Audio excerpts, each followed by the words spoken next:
My dear friends, Raju and Raji, Honorable Minister, Mr. Parnivel Tyagarajan, Nalli Kuppasamy Chetty avargal, my friend Srikanth, Dr. Rajkumar, ladies and gentlemen, I'm truly honored to be here with all of you in what has already proven to be a truly inspiring evening. What with so much oratory, such exposition of literature, and of course, a depth into delving into the wonderful biography of somebody who really deserved a book to be written about for all his so many accomplishments. I probably, other than his immediate family, I've probably known Raju longer than most of you. We started off as classmates when we were at IIT. It was clear already then that he was going to be a towering personality. He was quite a bit taller than most of us, and fittingly was roped into the basketball team. So whenever you asked anybody in IIT, you mentioned the word Raju, it was always, oh, you mean basketball Raju?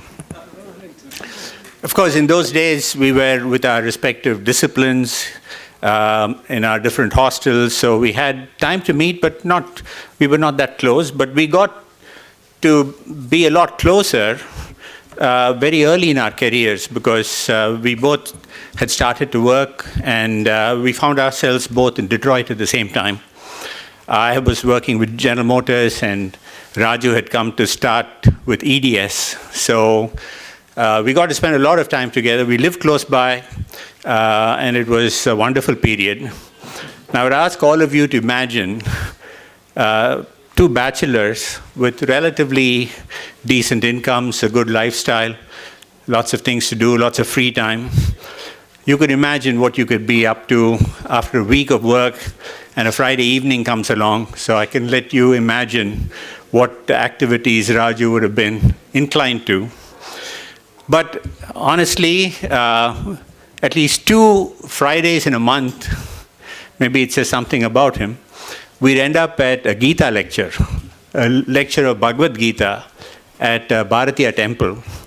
And it was truly a very refreshing time for us to, after a whole week's work, spend 2 weeks in imbibing literature, our philosophy, and so on. Now, that accounted for 2 Fridays of the month.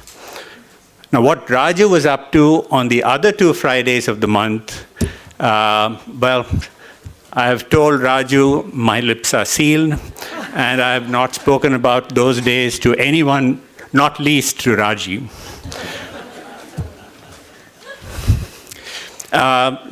Very soon after that, of course, his gallivanting days as a bachelor were over, and Raji joined him. I've seen them as newlyweds because Raji is considerably younger than Raju, and I would say through his life, she has provided a huge amount of not only the youthful spirit, but also the constant support, the partner. She was truly a partner in all respects of their lives. And I've seen them at the early stages. So when Raju started off on his journey for entrepreneurship, I was right there witnessing what was going on, because he had just left his steady job at EDS and went off on this journey of entrepreneurship. Now, I know there was an extended debate about what it means to be an entrepreneur, what it means to be successful, and indeed the book delves quite a bit into that. But if you ask me, there are at least 3 critical ingredients for entrepreneurship. And it starts with a deep domain competence. Today, people believe that anybody can be an entrepreneur, you jump into something. Well, people who have been successful entrepreneurs will tell you that it's not the case. You have to understand your domain thoroughly. And for Raju, what he was doing at EDS with medical record digitization and data processing and analysis of medical records already provided him with a very deep grounding of what it was to venture into this industry. So very naturally, when he started his first enterprise, Vetri, he came in with a lot of knowledge. But there are 2 other critical ingredients. One is a tremendous amount of courage. Those of us who have been salaried employees for ages know that it takes a lot of courage to step out of the zone of comfort and say you will take a risk-bearing enterprise. You will launch a risk-bearing enterprise. It takes a lot of courage. And third, without a doubt, it takes a lot of hard work, sweat and tears. I know there's a lot of debate these days in the media about Infosys' Mr. Narayan Murthy, about whether you need to work 70 hours a week or 60 hours a week. I don't know how many hours a week you need to work, but I can tell you, I've seen Raju and Raji, and it's certainly not a 40-hour work week that takes you through the journey of being a successful entrepreneur. Raju, in fact, the passion of how much they wanted to do, I think is best described by the words of our former president, Dr. Abdul Kalam, who said, dreams are not the visions you see in your sleep. Dreams are the very things that won't let you sleep. And there was this passionate drive to saying, I'm going to make this work.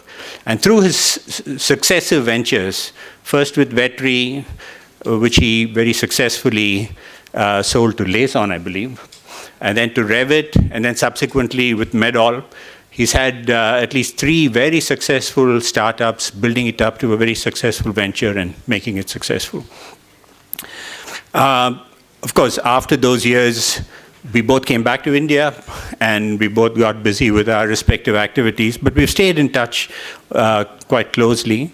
And I know what it's taken for him, not only with his business, but also with his family, and how he's spent so much time to bring them up with the right values and with the right aspirations. And this has been very much part of what the whole journey for Raju has been. I'll close with one anecdote, which Raju may not remember. I think Raji was married at that time, and I'd visited them in Rochester Hills in Detroit one evening, and I think it might have been the Navaratri period, and the entire family was there. And I remember that after a lot of good food and chatting and so on, the family got together, and with us, they sang what was really the family's anthem. And it was the song Kurai Ondrum Illai, the famous song composed by Rajaji and sung so often and so wonderfully by MS.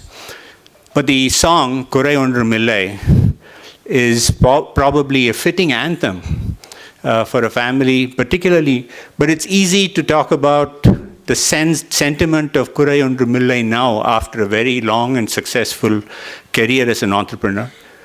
But to sing it even while he was growing up conveyed a sense of gratitude and contentment. And I think those of us steeped in our philosophy of Advaita know that there can be no better frame of mind than having a sense of saying Kurai Ondrum Illai. So Raju, I'm so happy that at this stage of your life, you've got a wonderful book written about the journey, which will inspire so many people. And I hope, apart from the entrepreneurship journey that it conveys, it also allows people to believe that there can be Kurai Ondrum Illai in all of us. Thank you.